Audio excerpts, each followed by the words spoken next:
Welcome to the Heart of Healthcare podcast. Hello, listeners, and welcome back to the show. I'm your host, Halle, and today I have the privilege of talking to the CEO of one of the largest and most successful health systems in the U.S., rather in the world. Pete McCanna heads up Baylor Scott White Health in Texas, which has more than 13 million patient encounters annually, $15.5 billion in total operating revenue, and 59,000 employees. Pete, welcome to the show. Thank you. Thank you. I'm really excited to be here. Yes, you are responsible for the health of millions of Americans. Other than that, what keeps you up at night? I think for us, it's our vision of the future for our health system. So we've got a lot of passion behind it. We're 3 years into it, and it's a complete transformation. I'm excited to talk about it. Making that successful and making that sustainable long term, so it's not a flash in the pan, and that we deepen the roots of it is really where most of my mind space is. Yeah. Well, before we get into what you're doing to completely change the model at Baylor, can you give our listeners a quick overview of how traditional health systems work and why you looked at that and said, actually, this isn't working?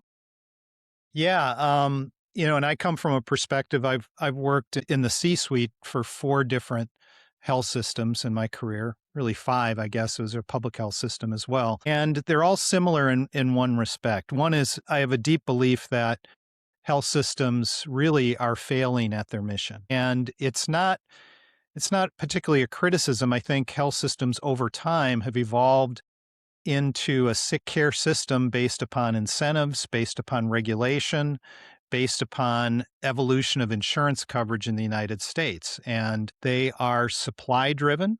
So every system I've worked at, they have a set of assets, and you deploy strategies essentially that create value for the organization, not necessarily value for the customer or the patient. And the objective of supply driven organizations is to fill the supply, and you deploy those tactics. Very few of those tactics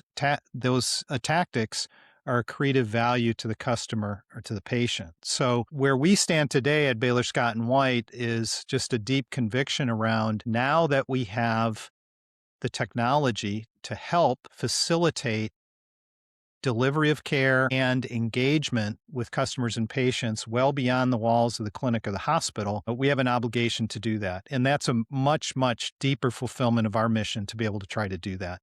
Yeah. You say the supply driven model, I think of like, build it and they will come. And you've described these legacy health systems as quote unquote walled castles. Can you expand on that term that you use? Yeah, they're very egocentric, if an organization can have an ego, and what they're designed to do is to protect the organization, and they keep risk out. And by their obsession around keeping risk out of the organization, they don't serve the populace effectively. And once you're inside the walled castle as well, it's very Byzantine in its design. There are blind alleys, there are locks on every door, so it's very hard to navigate inside there. And it makes it really hard for innovation, particularly innovation that comes from the outside. It just bounces off the wall. It can't penetrate it. And if it does, it doesn't last. And from our perspective, I've used the analogy, we need to move from walled castles to really a vibrant city that allows innovation to thrive, that allows the flow of customers and patients, and that are operating 24/7. And it's a really important transformation. Yeah. And does this differ, the walled castles, between academic medical centers, not-for-profit community health centers, and then, of course, the for-profit health systems that are growing? Yeah, I don't know. I spent half my career in academic centers. The only thing I would say is the culture inside the walled castle is very feudal in an academic medical center. So there are kings and princes and and serfs. Yeah. And it's a little bit more egalitarian when you get into a community health system. But fundamentally, legacy health systems are very similar. They do a great job in an emergency, and they do a great job in terms of subspecialty care, and I think world-class, honestly, and that's evolved over the years. But they do a really, really poor job providing really accessible primary care, Mm, really poor job in chronic care management. And as we know, that's what drives healthcare costs in the United States primarily. And they do a very, very poor job, again, outside the time of a normal day and outside the walls of the organization. And our perspective is we have an obligation to go there. yeah. And the other thing that is troubling about American health systems, and we're one of them, so we're guilty of this, is because of coverage, certain essential services have been rooted out of those health systems. So in our case, in most health systems, very minimal access to mental health care because of the problems with that. And as we're finding, so many conditions either have that, people have that as part of their condition or just as a chronic illness. And we've got to find a way in a sustainable way to fill that gap. So there are gaps. It's not only providing digital or hybrid care, but there are also gaps in the physical care that's provided that we need to focus on. Yeah. But don't you need to focus on the profitable specialties because that's what kind of helps create a sustainable, scalable health system? Well, it's a really good question because it begs the question about the economic sustainability. And I would say, there are two levels. Our answer to that is on really two levels. There's the unit economics or the microeconomics of a fee-for-service system. And I think in order to do this well, I do think there's a big market for cash pay. And it's not, in some of these things that we've seen that are scalable, it's not a whole lot of money, so it's not just for the wealthy. I think there is a market for things that are important to people. Let's just say certain aspects of chronic care management. People are already spending money to do those. So I think there's an evolution there. But on the macro basis, I think our assumption, and we're beginning to track it, is that patients today aren't as loyal to the legacy systems as the legacy systems think they are. And our data shows that despite a very strong brand in the state of Texas, people walk because they don't have access and we're not providing the array of services they need for their condition. As a result, loyalty becomes very important. So it can be economically sustainable. We can even generate growth rates for an organization in geographies that aren't growing that fast by simply providing, I mean, it's not a novel concept. By providing care that you demand as a customer, you will be more loyal to us and you will get more of your health care from our organization. And that's the economic model that we're betting on if we're in a fee for service world. We're also exploring direct to employer relationships as well as we have a health plan, particularly around Medicare Advantage, where some of our investments really make sense. So the business model is an issue. But we're almost 4 years into it, and we are generating in aggregate a healthy margin that helps us reinvest in healthcare. Yeah, it sounds like you're okay with loss leaders if that creates a more loyal customer. What is, something that you're offering today, a service that you're offering today that most other health systems, traditional health systems aren't, and that you wouldn't have in the last version of Baylor? Yeah, a good example I touched on a little bit is we entered into a partnership with an organization called Geode Health. And Geode Health is a mental health platform, both virtual and in person. And they have a care model that has not just talk therapy, but they have a psychiatrist. They have psychiatrists, licensed clinical social workers, psychologists, all there to provide care for you. And the model we began with them and are continuing to scale that model throughout Dallas-Fort Worth and other parts of Texas. And I think it's a good example where we're looking at expertise outside of our health system and partnering with them and able to do that. The thing about it is that model does not try to boil the ocean in mental health care, which is really an insurmountable task for a number of different reasons. It starts with the high volume, most in demand mental health conditions as a starting point and builds from there. So that would be one example where we've filled that gap. We have a number of examples. I'll give you one other because more of a virtual one. We did the research and again, what legacy health systems do is they kind of lead with their organization chart to the patients.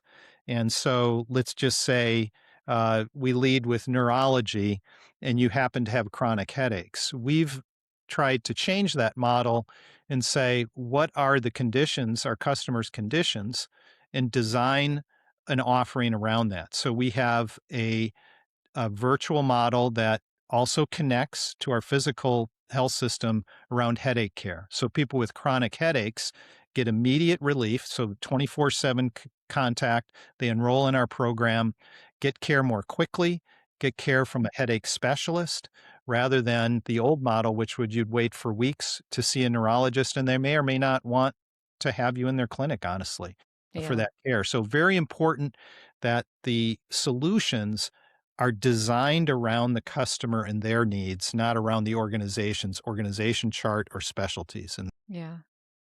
Do you still view the primary care physician and relationship as that, I hate to use the word gatekeeper, but as the primary person you go to for any referrals out to specialty, or are you upending that? well, number one is for certain patients and customers, that is the case. That's what they want, and that's what they need. The problem is there aren't enough primary care physicians to satisfy, let's just say, a top down model that says everyone goes through a gatekeeper. So our approach is we're going to provide a number of different flavors of primary care, Hmm. and we are exploring direct to specialist programs. The one I just described, we have headache care, we have healthy weight, we have another program around muscle and joint care where you are not going through a primary care physician, you have a long-standing problem and getting evaluated very quickly. And so You can just I make think that appointment. It's like right, choose your own adventure. right, Yeah. right. And it's not to diminish. I mean, someone with chronic conditions and they have ready access to a primary care physician, that can work well. I mean, people are doing it through concierge medicine and systems that have a good supply of primary care practitioners. Our conclusion, though, is A, driving everyone through one model is not customer centric. And number two is there just simply isn't the supply there of Yeah. physicians to make it happen. Yeah, and if someone hasn't established that trusted relationship with the PCP, you don't want to lock them out of other services that could be urgently needed. I'm curious why you use the word customers and not patients like every other hospital executive I've ever met. Yeah, like I said, we're 3 years into it, so we don't hesitate anymore, but when we started, it was a little bit controversial. But what we mean, it's really important to us is the concept of customer is for us is you're always a customer, you're sometimes a patient. Mm, So and that's one aspect of it. So it forces us to worry about you 24/7, 365. And as a patient, we're in the reactive mode saying, we're going to care for you when you're sick. And that's not the case at all. The other thing about customer and relating that to that is it does change it from a bit of paternalism to an engaging experience. And one, too, with the two tools that we have, moving from one size fits all to something personalized to you, which is your customer experience in all other services in your life, other than maybe government services, but that's the way it is. And it's what you should expect from us. So getting to personalization, getting to really a partnership in your health is really important. And then when you are a patient, that relationship with your physician is still super, super important. We haven't diminished that in any way, but it's an expansion of the aperture of yeah. what we do as a health system. Well, I love it. I actually talk about this in my book and how the term patient is really it means that something is being done to you. It takes away that empowerment, like you said. So I use the word healthcare consumer, but customer, kind of same thing. I definitely appreciate that as a healthcare customer, wanting to feel like I'm the protagonist in my healthcare versus traditionally it's been kind of the health plans that get that attention and kind of own that relationship, which kind of leaves us out of it. What has been kind of the hardest trade-off you've had to make in moving to a customer-centric model? Because ultimately, the way hospitals have profited is when people become patients. That's where you see the most income coming in versus if you're really focusing on the customer's needs, which is health, which means you're keeping them out of the hospital. You're helping with preventive health so that they stay healthy and don't need you as a patient. So how do you just square that trade-off? Yeah, I think that the trade-off or the shift in really the object of what we do. So again, I'll go back to before, if the object was the organization's health and the belief that if I make the organization healthy, the organization does good work and I'm delivering for the patient.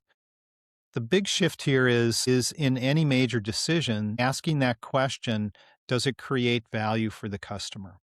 And in doing that, there is a trade-off. There are profitable things that we could do that would drive more market share that we chose not to do.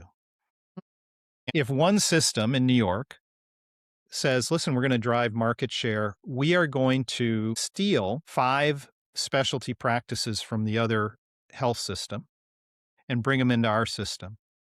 It expends an enormous amount of capital. And for you as a customer, there's zero incremental value. None. It just means you go somewhere else for those specialists. Hundreds of millions of dollars are being spent Mm, simply to rearrange the existing supply and see who has the most effective supply. Under a customer-centric model, it says, why are we doing that? yeah. Why can't we create a differentiated service offering that the customer needs and draw patients and customers to us in a different way?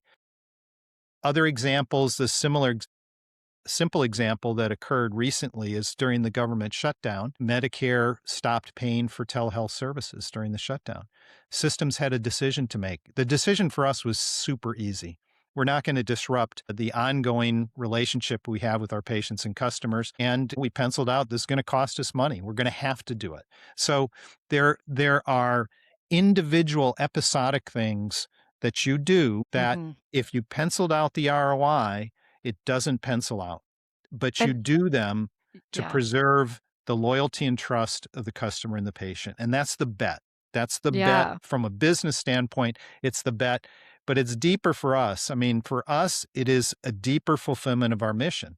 I mean, if we're promoting the well-being of individuals, families, and communities, we don't walk away from those things. And Yeah. we find a way. We find a way to make it sustainable long term. And thus far, it's working for us.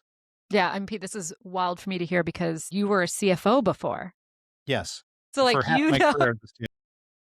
you're like doing the financial ROI on these decisions is in your second nature, yet you are choosing to make the decision based on what's good for your customer base.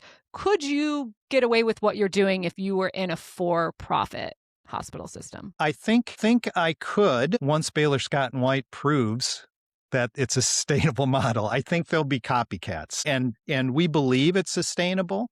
We believe that and it's so important. I mean, as a former CFO, it's so important Yeah. that the organization is a breeder reactor. It's creating resource to reinvest in their customers and patients. If you don't do that, it just won't go. And as you know, and you mentioned in your book about I think it was the SSI model, so You sustainable read my being one of book. them. Excellent. And I hope you're not going to classify me as a cog. So I'm hoping for that at the end of this interview. But I just think that's super important, but it's pretty compelling how much demand and it should be no surprise to us. The Yeah. health system's failing people. There's demand for all kinds of healthcare for people to manage their conditions. Demand is there. Yeah. And the advantage of a large system is you do have the advantage of that loyalty. So if they come to you for their headache care and they trust you, and particularly with the evolution of AI, where people will be going to either a chatbot for medical information or a chatbot within Baylor Scott and White for the medical information, that trust relationship becomes very important when they decide to load their medical record into the Yeah. chatbot. So we think that deep loyalty and trust is at the heart of it, and it's a really good business decision as well. Yeah. Well, let's talk about AI because it's Okay. 2026 and a lot of what you're doing is being enabled by technology that didn't exist a decade ago.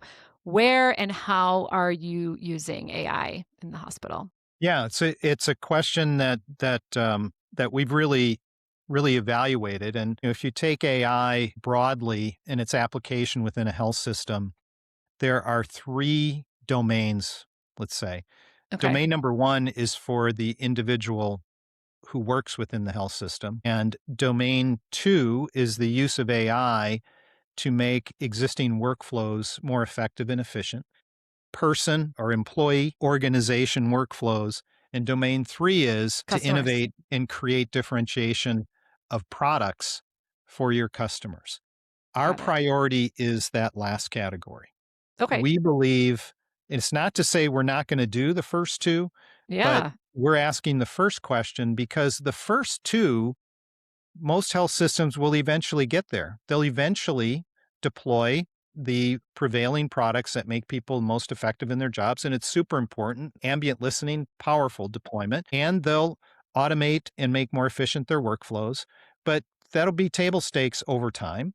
But where Interesting. we will differentiate and create more value for our customers is that third category. So how can AI be rocket fuel to many of the solutions that we've already launched? We've launched close to 50 solutions, both I would say administrative for the patient, but all patient facing as well as clinical offerings. And then how does AI really power those is where our focus is. Yeah. So hospitals have been a leading adopter of AI, but mostly around those first two buckets. Yeah. Yeah. So, RCM is kind of the big thing. I just got back from HIMSS and it was all about, where you can see ROI on reducing administrative tasks and where you can do more billing. And you're saying that that's just not interesting to you because that's just going to be commoditized. Yeah. I mean, it's interesting. We will get there. Okay. It's essential for us to be efficient. And there are, and that's one area where in our research, the financial journey and the financial experience is customer facing is a very important aspect.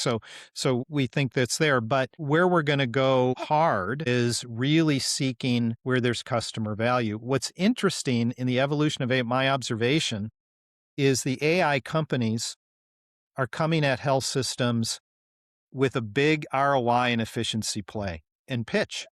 They're not necessarily going with the product because they're not seeing health systems really demanding that. They think to sell health systems, they got to hit it with, we're going to make your contact center more efficient. You're going to make your Yeah. revenue cycle more efficient. And again, we'll do those things. I mean, it's not like we don't like them.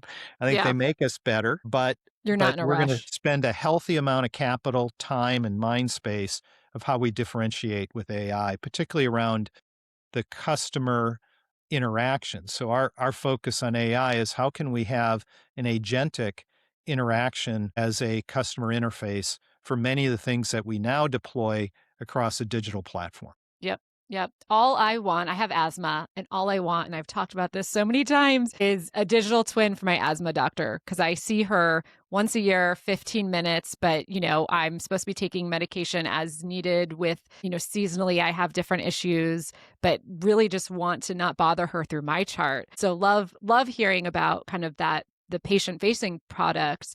Do you imagine that's going to be more in-house development, partnerships with external vendors, something else entirely?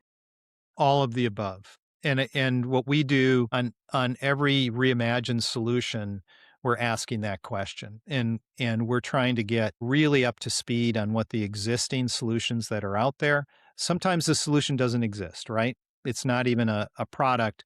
In those cases, we'll try to partner with an AI company to co-develop it. And sometimes it'll be simply a vendor relationship on things where we think having full in-house customizable capability is super important. So it's really an array. Sometimes we'll just simply take an AI solution straight from the company and deploy it in our ecosystem. So whatever gets us, it's really it's effectiveness, efficiency as quickly as we can to the customer is what we're looking for. So if any founders are listening and have an idea they want to pitch your team, what tips would you give them? A couple of things.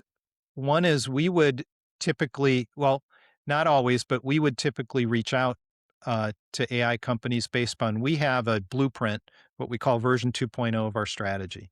And it's 20 customer categories. So an example would be medication management. I mean, you mentioned asthma. My guess is you've had some friction in medication management and managing your asthma. What we're trying to do is say in all those customer categories, we're going to look for the best solution particularly if there's an AI-driven solution in that category. And you could imagine medication management would be review of drug-drug interactions, manage particularly people with multiple chronic conditions. So there's a lot that can be done there. And we'll reach out and then evaluate what's out there. But to your question, I would say what's most appealing to us, if you're an innovator in healthcare, and most appealing to me is really the founder and the people who are talking about it, their passion around solving the particular problem that their company solves. And I mean deep. Like if they come in and start talking about TAM and how they sold other health systems, and it's a turnoff. It's like, tell Mm, me about your solution and tell me about your conviction around solving that particular problem, because we share that conviction. We share that deep conviction. I think yeah. uh, most of the people on our team you could classify now as passionate founders of a multi-solution health system, and that's what we're looking for in Yep. terms of a partner. I love that, and I give that advice all the time, and I say you have to become an anthropologist of the problem you're trying to solve because first of all, you have to be relentlessly dedicated to solving that problem because it's going to be very challenging to do so, but also because your universe of solutions will change as technologies emerge, and so you can't be so tied to the solution that you're unwilling to recognize a better solution exists. So, we're very much aligned in that. Yeah, that last point you made, I just to build on your last point, Yeah. that's a risk. That's a risk. You know, I look at us as a health system, and it's a little bit different as a health system. You've got the inertia of 100 years Yeah. pulling back from the innovation, but also as you get really deep, like there's heart-driven commitment to this, to what we're doing. You get deep in it and you launch a solution, there is a human tendency to love the solution. Yes, And exactly. I used to say in finance, we would build financial models and you'd get people pitching these financial models. I'd say, there's too much model love going on here. You know, you're Mm, not being critical enough of what's in it. And we have to have that same mindset on our solutions and be willing to either kill them or change them. And again, that sole focus on the customer and saying, how is the customer engaging on this? It's a fabulously elegant solution, but we're not getting uptick with the customer. So we got to change yeah, some. absolutely. So in the state of Utah, they are now allowing AI prescribing for prescription renewals. I'm curious what you think will be the entry point for you guys in terms of AI delivering care. Yeah. Hey, I would say the entry point on a scalable, because I think we've tried a lot in a smaller environment. I think one that has a lot of promise, and it's already been launched in a number of areas, and there are a couple of companies to do it, but the asynchronous delivery of care. So taking through email or text with a provider, probably an AI enhanced provider. So a provider who has AI tools so they can handle large volumes of patients. Our estimates are anywhere from 20 to 25% of practice volume can be dealt with by asynchronous care. So imagine scaled system wide to our 12 million encounters or 3 million customers. And if done well, that would also open the door to direct to specialty for asynchronous and the like. So I think that's one example. There are a number of other examples where AI creates, the word being used, which I really agree with, it creates more abundance in healthcare. It'll create Mm, more supply to provide more access to the demand that's occurring in healthcare. mm, I think another thing that comes to mind to expand on this is what we've seen is we launched a product, we call it first contact navigation. So basically, it's an AI enhanced interaction, and you can do it via chat where you enter your symptoms and go through a few questions, and it routes you to the best solution for you. And in the deployment of it, we asked our customers, where would have you gone if you didn't use this AI enhanced first contact navigation? In almost 70% of the cases, they would have gone to a higher acuity setting that wasn't right for them. Think about that. The healthcare system is routing people to higher cost locations that result in a very higher cost profile for the patient and for the employer down the road.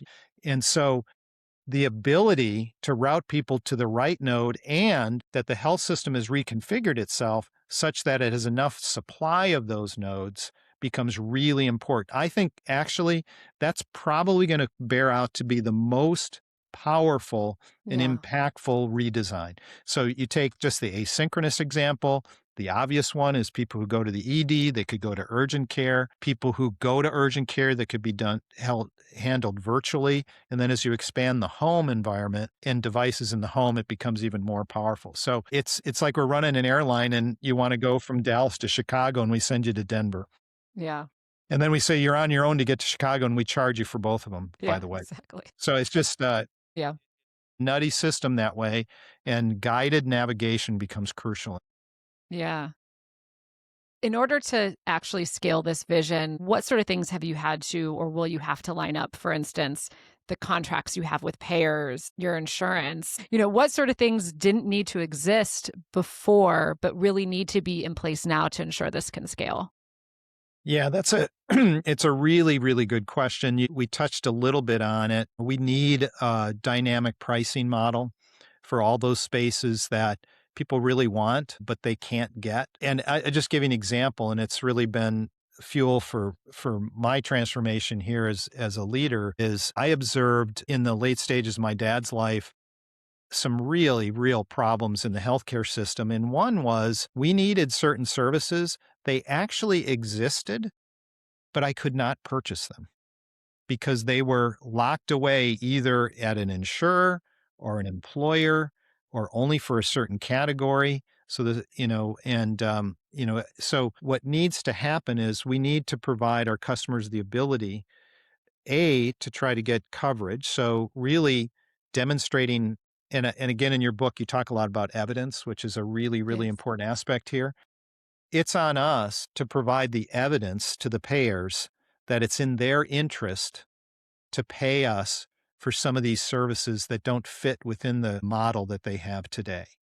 The problem, and again, you have some great facts in your book. The problem is the turnover. Let's just take commercial coverage. If the average turnover, I think you put in your book, was like 4 years, that means the median turnover is in the threes. That means Yeah. half of the people are only going to be with that insurance coverage for 2 to 3 years. Investing in some of these things, just the economics aren't right. Yeah. And so that part in our relationship with payers is going to have to change, but we've got to put in front of them and say, listen, the lifetime costs are so much better. We know Yeah. this. The global research tells us this. How can we have adequate reimbursement for what we're trying to do here? That's what's led us to using, we are a pay provider for certain populations. We're looking forward to deploying our solutions in Medicare Advantage and being able to measure that evidence over time Yeah. because the Medicare patient will be there for the long. Yeah. So you mentioned doing some work around being a payvider. For the listeners who aren't familiar with that term, it's a provider that starts their own health plan, which is really interesting. But there have been, legacy systems like Kaiser, Geisinger that have been doing this for a long time very successfully. How come more health systems aren't taking that risk in launching health plans, especially health plans that don't do annual enrollment, but maybe there's a 5-10 year horizon that you guys can capture? Yeah. Yeah. It's really hard in a few ways. I mean, Kaiser and Mm, Geisinger have been doing it for 100 years yeah. and perfecting that model. That's number one. Number two, But it's that not, means there's a playbook that they yeah, there's a perfected a playbook. playbook, yeah. It's really expensive to scale. So if you've got, and the ones that we're working for, we're talking about a closed model health plan, right? So highly integrated.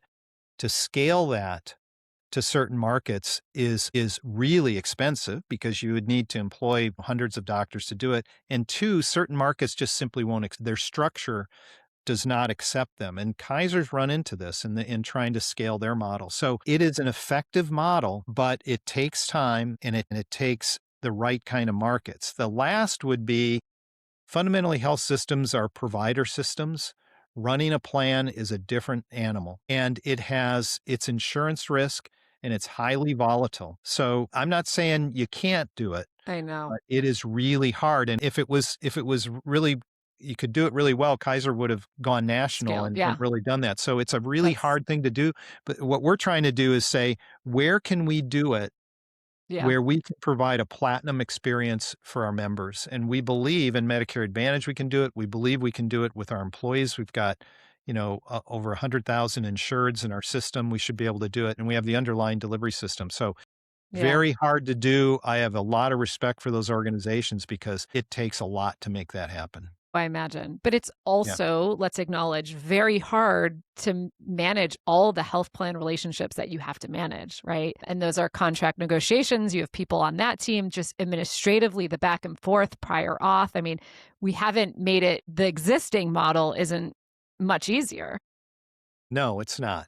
It's not. Yeah.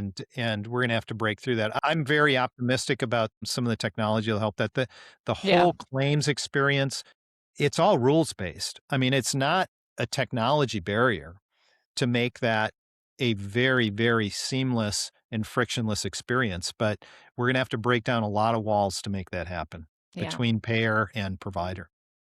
Pete, one last question as we wrap up. If you could rewrite one healthcare law today that would go enact tomorrow, what would it be? There are so many. There are so many. I honestly, the original Social Security Act, I would rewrite. The fact that and I know this, I studied under a professor called Wilbur Cohen, who was the first secretary of HEW at the time under Johnson. And he regretted that in order to get Medicare through, he had to compromise on Medicaid.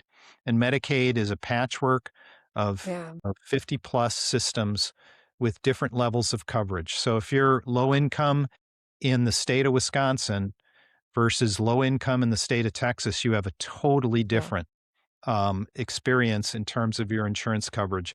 And I would have made that a federal program. And then that would have served as a platform Yeah. to be able to expand coverage to people who have fallen through the cracks and are uninsured in the United States. So if I had to rewrite one, I'd probably rewrite that one. There are a lot of Such a other good ones one. like Yeah.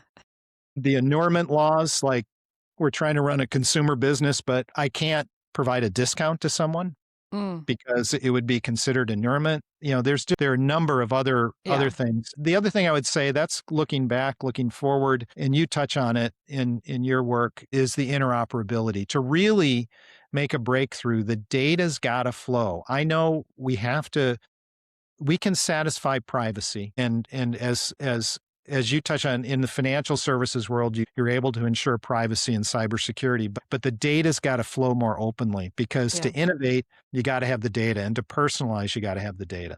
Yep. Love it. So you asked the genie for 3 laws, and those laws were make Medicaid national, rethink the annulment laws, and then interoperability. I love it. And you have a background in health policy, which is why I asked that question, because I know you've been thinking about it. So I have. awesome. Well, Pete, it's so cool what you're doing. We are all cheering for you and rooting for you. Thank you so much for your time today. Great. Thank you for having me.